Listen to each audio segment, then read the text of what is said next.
Grace under pressure. You don't have to look like what you're going through. Welcome to the Soft Girl Era podcast, where we unlearn survival and rediscover softness. I'm LeAnne Dolce, pronounced Dolce, like sweet softness whispered in French. And today I want to share something that shifted my entire perspective on resilience, grace, and what it really means to keep going when the world can't see your struggle.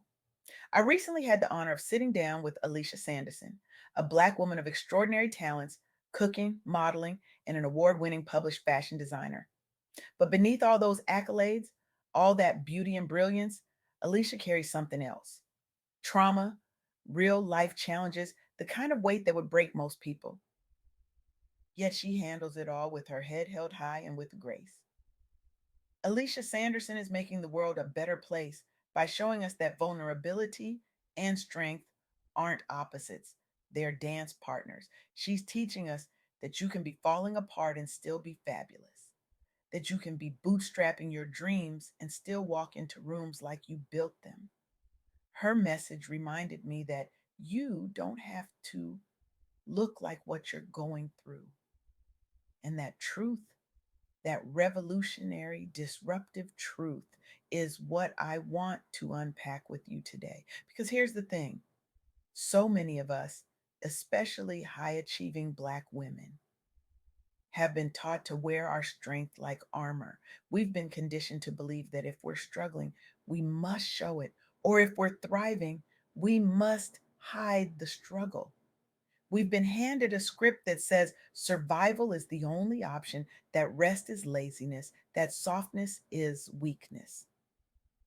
But Alicia Sanderson's life and the stories of countless women like her prove something different. Persistence outshines appearances. You can be falling apart on the inside and still show up with poise.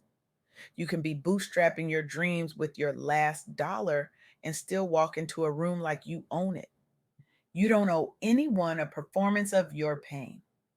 Let me tell you about three groups of women, three stories that embody this truth so powerfully, it'll make you rethink everything you thought you knew about resilience, grace, and what it means to keep going when the odds are stacked against you. First, let's talk about Black women entrepreneurs in Canada. Picture this: you're starting a business in fashion, tech, or the creative sectors, all the industries where visibility matters, where you're supposed to look polished, put together, like you've got investors lining up at your door with checkbooks open. But here's the reality that nobody talks about at networking events or on glossy magazine covers: over 80% of these women fund their startups solely with personal savings, not venture capital, not angel investors, not even a small business loan from a bank that believes in their vision. Less than 1% access venture capital. They're facing systemic bias that tells them their ideas aren't worth the risk. They're navigating limited networks that don't include them in the rooms where deals get made. They're standing in a funding desert so vast, most people would give up before they even start. But they don't give up. They rely on informal savings pools, the kind their grandmothers used, on sheer persistence that would make mountains move, on validating their products and gaining market traction without a single external stamp of approval. These women are balancing family obligations, community duties that nobody else will handle, business launches that demand every ounce of their energy, often hiding bone deep exhaustion behind professional poise that would make actors jealous. And here's what gets me, what keeps me up at night thinking about their courage. They transform those modest savings, those last dollars scraped together from side hustles and sacrifices, into thriving ventures. They shatter expectations with elegant, unstoppable momentum. They pave paths for their sisters across the diaspora, proving that quiet endurance reshapes entire entrepreneurial landscapes. These women don't look like what they're going through. They look like success, even when they're one missed payment away from collapse. They look like confidence, even when they're bootstrapping with their last savings and praying it's enough. And that's not fake, that's not a mask. That's grace under pressure. That's choosing how you show up in the world, regardless of what's happening behind the scenes. Now, let's shift to the continent, to African women founders who are generating real revenue in tech and beyond, but stuck in what experts call the sticky middle of the revenue to scale pipeline. These women aren't dreamers with ideas on napkins. They're generating revenue. They've proven their concepts work. They've got customers, traction, validation. But here's where the system fails them spectacularly. Only 2 to 3% of venture funding goes to women led startups. 2 to 3%. 37% of women have bank access compared to 48% of men. Cultural burdens that tell them to stay small, structural inequities built into every financial institution, all of it conspiring to halt their scaling right when momentum should carry them forward. But here's what they do, and this is where it gets beautiful. They use community networks that have sustained African people for generations. They use rotating saving systems that don't require credit scores or pitch decks. They sustain operations through sheer will, focus on validated revenue while seeking strategic alliances that believe in their vision. They're juggling leadership roles that would exhaust anyone, family responsibilities that never pause, market demands that shift daily, often masking fatigue with composed determination that looks effortless from the outside. They climb from revenue generation to poised scalability, wielding frameworks that unlock hidden potential with refined tenacity. They challenge global biases that say African women can't build billion-dollar companies. They inspire Black women worldwide to scale with dignity and influence economic narratives that have excluded them for too long. And they do it without looking defeated. They do it with grace, with poise, with the kind of quiet power that doesn't need a spotlight to prove it's real. They do it knowing the world is watching, waiting for them to fail, and they refuse to give anyone that satisfaction. And then there's the story that hits closest to home for so many of us, the one that makes my chest tight every time I think about it. Black women in the US, workforce navigating the job crisis of 2025 and 2026, were the most educated demographic in this country. Read that again. The most educated were the economic backbone of our communities, holding down households, raising children, supporting aging parents, tithing at church, volunteering in schools, and yet 600,000 jobs lost in 2025 alone, unemployment at 7.3%, double the national average. 14 and a half weeks to rehire amid bias that's documented but rarely addressed. Low wages that don't match our qualifications, and DEI rollbacks that erase the progress we fought for. We were hit first by the 2020 layoffs, 16.5% unemployment when the world shut down. Then the 2025 and 2026 cuts came like a second wave, wiping out middle class gains we spent decades building. We faced harassment in workplaces that claimed to value diversity. We faced hiring biases that questioned our competence despite our credentials. And through it all, we maintained professional grace and started rebuilding. We turned to community resilience, the same networks that got our ancestors through impossible times.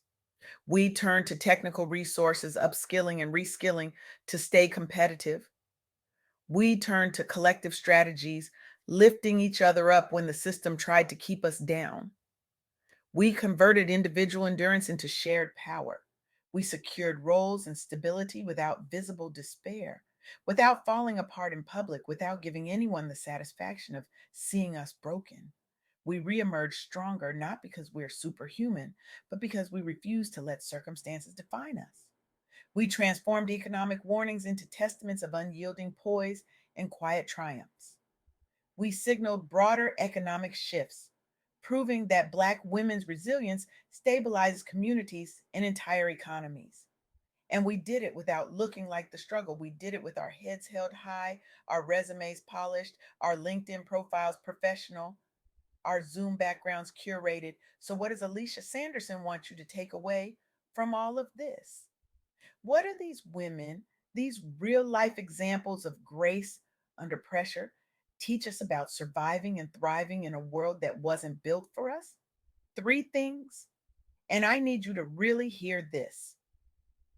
One, persistence outshines appearances. Keep pushing forward even when your struggles aren't visible, because resilience builds empires from within.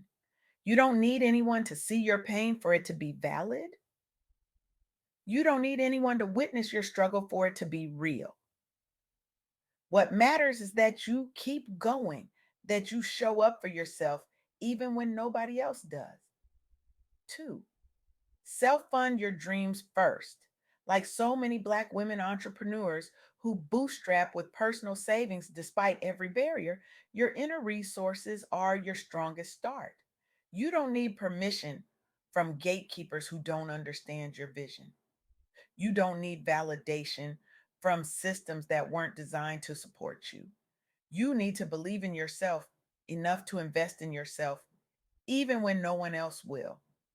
Start with what you have, where you are, with who you are. Three, grace in the grind. Handle trauma and setbacks with quiet strength. It's this poise that turns obstacles into quiet victories, proving you don't have to reflect your pain outwardly. You can be healing and thriving at the same time. You can be struggling and still show up with grace. You can be falling apart behind closed doors and still be fabulous in public. That's not being fake. That's being strategic about who gets access to your vulnerability. Now, I know what some of you might be thinking. Isn't this just another way of telling us to be strong? Isn't this just the superwoman cape in a different package, wrapped up in prettier language? No, and here's why. And this distinction matters. The superwoman cape is about performance. It's about proving to the world that you can handle everything, that you don't need help, that you're invincible. It's exhausting, it's unsustainable, and it's a lie that's killing us slowly. It's the cape that says you have to save everyone else while you're drowning. It's the cape that says rest is weakness and boundaries are selfish. Grace under pressure is different, fundamentally different. It's not about pretending you're fine when you're not. It's not about hiding your struggles to make other people comfortable. It's about choosing how you show up in the world, regardless of what you're going through. It's about protecting your peace, guarding your energy like the precious resource it is, and refusing to let your circumstances define your presence. It's about understanding that you can be soft and strong, vulnerable and powerful, healing and building all at the same time. Alicia Sanderson doesn't walk through the world with her head held high because she's pretending everything is perfect. She does it because she knows her worth isn't determined by her struggles. She does it because she's learned that softness and strength can coexist, that they actually need each other. She does it because she's choosing herself, her peace, her joy, even in the midst of trauma and real life challenges that would break someone who hasn't learned this lesson. And that's what the soft girl era is all about. It's about unlearning survival mode, that constant state of fight or flight that's become our default. It's about dropping the cape, not because you're weak, but because you're wise enough to know that rest is revolutionary. It's about redefining strength, not as the ability to carry everything, but as the courage to put some things down. It's about understanding that you deserve softness, rest, self trust, and radical joy. Not someday when you've earned it, but right now, exactly as you are. Here's what I need you to understand: the world will try to define you by your struggles, it will try to box you in, label you, reduce you to your trauma, or your challenges or your zip code or your bank account, but you get to decide how you show up. You get to decide what story you tell with your presence, your energy, your life. You get to decide who gets access to your vulnerability and who only gets to see your grace. Alicia Sanderson is living proof of that. The Black women entrepreneurs in Canada, bootstrapping their dreams with personal savings and prayers, are living proof of that. The African women founders, scaling with dignity despite systemic barriers designed to stop them, are living proof of that. The Black women in the US workforce, rebuilding after devastating job losses that should have destroyed them, are living proof of that. And you listening to this right now, whether you're in your car or at your desk, or folding laundry or lying in bed at 2 in the morning because sleep won't come, you are living proof of that too. So here's your call to action. And I need you to do this today, not tomorrow, not next week, today. Start small, but start now. Channel your personal savings or networks into one bold step toward your dream, holding your head high, no matter the hidden weight. Maybe it's finally launching that business idea you've been sitting on for 3 years. Maybe it's setting a boundary with someone who's been draining your energy and calling it love. Maybe it's giving yourself permission to rest without guilt, to say no without explanation, to choose yourself without apology. Whatever it is, do it with grace, do it with poise, do it knowing that you don't have to look like what you're going through. Stop waiting for permission. Stop waiting for perfect conditions. Stop waiting for someone to validate your vision or your pain or your dreams. The women I've told you about today didn't wait. They moved with what they had, where they were, with who they were. And that's exactly what you're going to do. I want you to feel quietly empowered right now. I want you to feel like you can carry your unseen loads with the same graceful strength these women carry theirs. I want you to know that your resilience doesn't have to be loud to be powerful. I want you to embrace your soft girl era, not as a trend, but as a lifestyle rebellion, a deep exhale from the script that told you survival was the only option, a radical return to the softness you were told to abandon. You deserve more than survival. You deserve softness, rest, self trust, and radical joy. You deserve to thrive without explanation. You deserve to heal without apology. You deserve to show up in the world exactly as you are, struggles and all, and still hold your head high with grace. So go out there and live it. Choose yourself today. Set that boundary. Launch that dream. Rest without guilt. Show up with grace. And remember, you don't have to look like what you're going through. The world doesn't get to define you. You do. Now go be soft, be strong, and be unapologetically you.